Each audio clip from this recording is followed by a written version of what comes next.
নমস্কার বন্ধুরা, কেমন আছো সবাই? আওয়ার্স প্যাশন চ্যানেলে সকলকে স্বাগত জানাই। বন্ধুরা, আজকে কিন্তু আমি আবার একটা ভিডিও নিয়ে এসেছি। এই দেখো আমাদের হোটেল, এই হোটেল থেকে চারপাশটা তোমাদের সাথে একটু শেয়ার করলাম। এই যে ছাদে বসে আছি দোলনায়, হোটেলের যে ছাদটা, সেই ছাদটা, এটা হচ্ছে হোটেলের রুমটা। আর এরপরে আবার ছাদে দেখাবো। ছাদে কিন্তু প্রচুর ভালো ভালো ফুল, এই যে কত সুন্দর সুন্দর ফুল ফুটেছে। একবার যদি না তোমরা যাও এখানে কিন্তু ভাবতেও পারবে না। তোমরা নিশ্চয়ই এতক্ষণ বুঝে গেছো যে আমি কোন জায়গার কথা বলছি। হ্যাঁ, চাঁদিপুর থেকে চলে যাব আমরা পঞ্চলিঙ্গেশ্বর। চাঁদিপুর থেকে একটা গাড়ি করে আমরা চলে যাব পঞ্চলিঙ্গেশ্বর। সেখানে গিয়ে একটা হোটেল নিয়েছি, এই হোটেলটাতে আমরা আছি। হোটেলটা কিন্তু ভীষণ ভালো জায়গায়। এখান থেকে আমরা কয়েকটা জায়গা ঘুরবো এবং সবার প্রথমে যে জায়গাটা যাব সেটা হচ্ছে বিশ্বেশ্বর মন্দির। সেটা একটা পাহাড়ের ওপরে বিশ্বেশ্বর মন্দির, সেখানে আমরা যাব। আর সেখানে গিয়ে এই দেখো, সেখানে যাওয়ার পথে এই যে গ্রামগুলো সব পড়েছে, গ্রাম, রেল লাইন, মানে যেতে যেতে অনেক কিছুই আমরা দেখতে পেলাম। আর তারপরে একটা এই যে ব্লু লেক বলে একটা লেক পড়েছে, সেটাও ভারী সুন্দর। পরে গেলাম আমরা রাজার বাড়ি, এই যে এটা হচ্ছে রাজার বাড়ি। এইগুলো দেখতে দেখতে যাব। এইগুলো কিন্তু দেখতে ভীষণই ভালো লাগবে, পুরনো দিনের বাড়ি, সেখানে রাজার বাড়ি। কিন্তু সেখানে রাজার বাড়িতে এখন কিন্তু পুজোই হয়, অন্য কিছু হয় না। সব ফেটে গেছে, ভেঙে গেছে। এই যে কত বছরের পুরনো গাছ, 1000 বছরের পুরনো বট গাছ, তার শেকড়টা ফেটে গেছে। এইগুলো, এই যে রাজার বাড়ির সিংহ দরজায় হাত দিয়ে আমি ফটো তুলেছি, মানে আমার হাজব্যান্ড তুলে দিয়েছে। এইগুলো কিন্তু এগুলো কিন্তু দেখতে দেখতে ভালোই লাগবে। বিশেষ করে যারা কলকাতায় থাকো, ভিড় ভাট্টা গ্যাঞ্জামের মধ্যে থাকো, তাদের কিন্তু ভীষণই ভালো লাগবে এই জায়গাগুলো যেতে। আর এই যে দূরে যে পাহাড়টা দেখলে, এটা আমাদের হোটেল। আর এখান থেকে যে পাহাড়টা দেখা গেল, ওই পাহাড়টা হচ্ছে পঞ্চলিঙ্গেশ্বর পাহাড়। ওই পাহাড়ের ওপরে কিন্তু আমরা উঠবো। তবে ওই পাহাড়টা কিন্তু ভীষণ, মানে কি বলবো, পাহাড়টা কিন্তু ভীষণই উঁচু, মানে অনেক সিঁড়ি ধাপ করে করে রাখা আছে, উঠতে হয়, একটু কষ্ট হবে। যাদের সিঁড়ি ভাঙা অভ্যেস আছে তাদের হয়তো এতটা কষ্ট হবে না, আমার একটু কষ্ট হয়েছিল, আমি উঠতে উঠতে কথা বলতে পারছিলাম না। আর দুটো পাহাড় আছে, একটা পঞ্চলিঙ্গেশ্বর পাহাড় আর একটা হচ্ছে বীরেশ্বর পাহাড়, বিশ্বেশ্বর পাহাড়। এই বিশ্বেশ্বর পাহাড় হচ্ছে এটা, যেখানে আমি বসে রয়েছি দেখলে, এটা হচ্ছে বিশ্বেশ্বর পাহাড়। এই পাহাড়ে যাব প্রথমে। এই পাহাড় থেকে চলে যাব আমরা পঞ্চলিঙ্গেশ্বর পাহাড়। পঞ্চলিঙ্গেশ্বর পাহাড়ও কিন্তু উঠতে হবে সিঁড়ি দিয়ে, অনেক অনেক সিঁড়ি। আর এখান থেকে এই যে গাছগুলো, নিচে পোর্শনটা ভীষণই ভালো দেখা যাচ্ছে। আর কী আর করবো, স্টিল ফটোই তুলেছি, কারণ তখন তো আমি হাঁপিয়েই যাচ্ছি। ফটো তুলবো না ভিডিও করবো, হাঁপাতে হাঁপাতেই অস্থির। তবু 2-4টে শর্ট, মানে স্টিল ফটো আমি তুলে নিলাম, যাতে তোমাদের সাথে আমি শেয়ার করতে পারি। সেই জন্যই স্টিল ফটোগুলো তুললাম। আর ওই পাহাড়টা থেকে নেমে একটা পুকুর রয়েছে এখানে ওপরে, যেহেতু মন্দির আছে, সেই মন্দিরে যে সমস্ত পুজো হয়, সেই ফুল সব কিন্তু এখানে জমা হয় বা এখানে ফেলা হয়। আর যারা গ্রামে থাকো তাদের কতটা ভালো লাগবে জানি না, তবে আমাদের তো ভীষণই ভালো লেগেছে। যারা শহরে থাকো আর যারা ভিড়ভাড়টা মোটে পছন্দ করো না, তাদের কিন্তু খুব ভালো লাগবে। তাই ভিড়ভাড়টা, কোলাহল ছেড়ে 2 দিন যদি কাটিয়ে আসতে পারো, নিজের মনটা কিন্তু অনেকটাই ফ্রেশ হয়ে যাবে। তখন তোমরা কিন্তু নতুন উদ্যমে কাজ শুরু করতে পারবে। একবার গিয়ে, আমার কথা শুনে যদি তোমরা একবার যাও, গিয়ে দেখতে পাবে যে কতটা ভালো লাগে, কতটা মনটা ফ্রেশ হয়ে যায়। আমাদের এই বাঁধা গথের জীবন থেকে একটু বিরতি নিয়ে যদি আমরা 2-4টে দিন এইসব জায়গায় ঘুরে আসতে পারি, তাহলে কিন্তু ভীষণ ভালো লাগবে। আর টাকা পয়সা কিন্তু খুবই কম লাগে। টাকা পয়সার ব্যাপারে একদম চিন্তা করো না, কারণ টাকা পয়সা এখানে ভীষণই কম লাগে। আমরা রেস্টুরেন্টে গিয়ে 2 দিনে যে টাকা খরচ করে দিই, সেই রকম টাকা, মানে খুবই কম টাকাতেই কিন্তু আমাদের এই ট্যুরটা হয়েছে।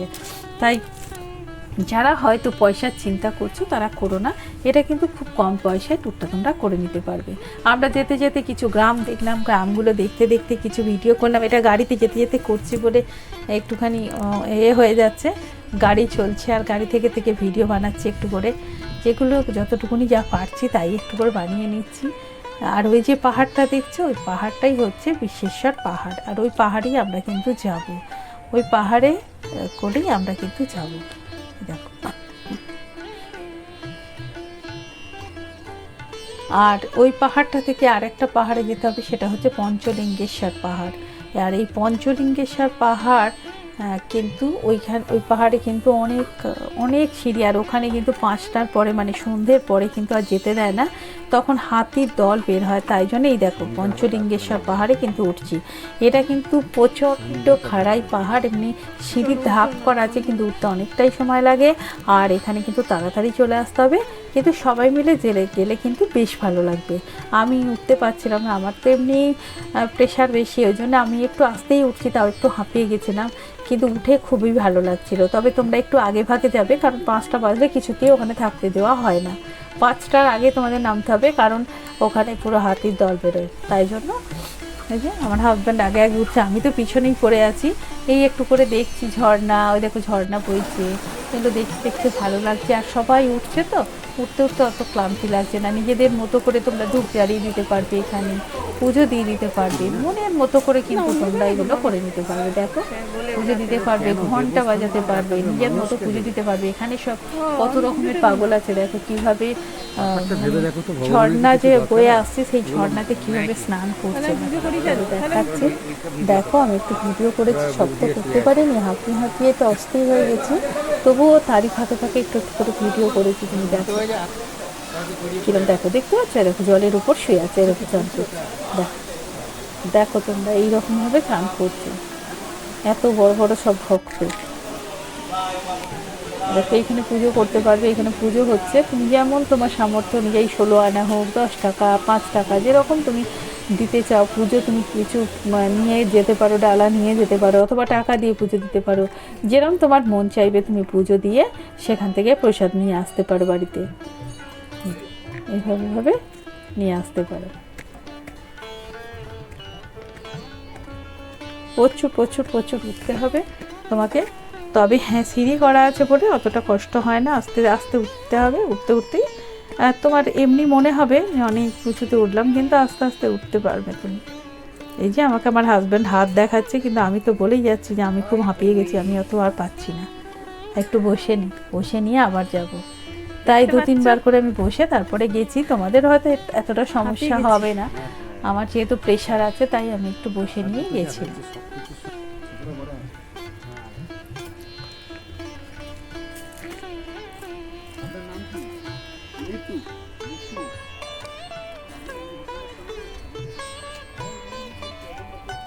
দেখো উঠতে উঠতে কত ক্লান্ত হয়ে গেছি, কিন্তু যতই ক্লান্ত লাগুক যাই লাগুক আমাদের কিন্তু ভীষণ ভালো লেগেছে। ট্যুরটা আমাদের খুব ভালো লেগেছে। ওই বাঁধাগতের ট্যুরের থেকে তো একটু আলাদা না, ওই জন্য আমাদের ভীষণ পছন্দ হয়েছে।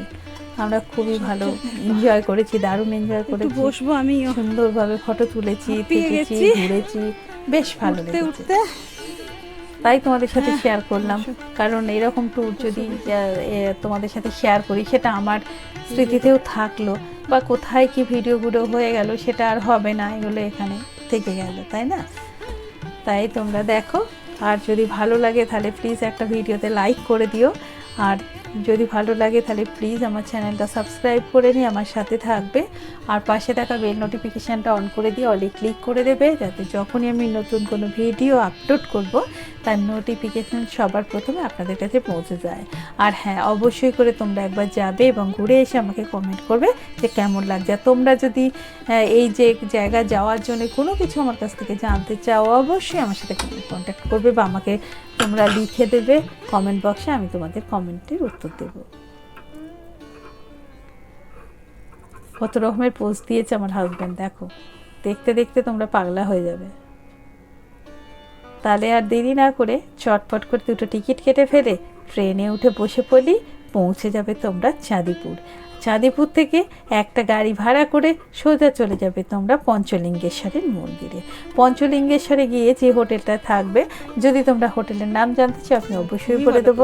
সেই হোটেলটা কিন্তু সব থেকে সেরা হোটেল, আর সেই হোটেলটা হচ্ছে পঞ্চলিঙ্গেশ্বরের যে মন্দির আছে সেই মন্দিরটা ওঠার সব থেকে শেষ হোটেল। মানে ওই হোটেলটায় থাকলে তোমাকে পঞ্চলিঙ্গেশ্বরের মন্দিরে উঠতে সব থেকে কম সময় লাগবে। হোটেলের মানুষদের হোটেলের ব্যবহার ভীষণ ভালো, ভীষণ পছন্দ হবে। খাওয়া দাওয়া সব কিছু খুব সুন্দর, সার্ভিস কিন্তু খুব ভালো। আর যদি আমার সাথে কন্ট্যাক্ট করতে চাও সেটাও করে দেব। আর আমরা কিন্তু ভীষণ খুশি হয়েছি তার এই ব্যবহারের জন্য। তাহলে বন্ধুরা দেরি না করে দেখো এই গাছের ফলগুলোকে তোমরা চিনতে পারছো, আমি কিন্তু চিনিনি, কিন্তু আমি ফটোটা তুলে এনেছি। যদি তোমরা কেউ বলতে পারো এই গাছটার ফলগুলোর নাম, তাহলে অবশ্যই আমাকে কমেন্ট করে লিখে জানাও যে এই গাছটার নাম এই বা এই ফলগুলোর নাম এই। কিন্তু আমি তাহলে খুব খুশি হব, কারণ আমি এই ফলটার নামটা জানি না এবং কাউকে জিজ্ঞাসা করাতে সেও বলতে পারেনি। আর এই ফটোটা আমাদের কেমন এসেছে অবশ্যই করে কমেন্ট করে জানাবে। ভালো থাকবে, সুস্থ থাকবে, খুব তাড়াতাড়ি আসবে আরও একটা ব্লগ নিয়ে। আর নিত্য নতুন ব্লগ দেখতে থাকো, আমার সাথে সঙ্গে থাকো, ভালো থাকো। আর এতক্ষণ আমার সঙ্গে থাকার জন্য অনেক অনেক ধন্যবাদ।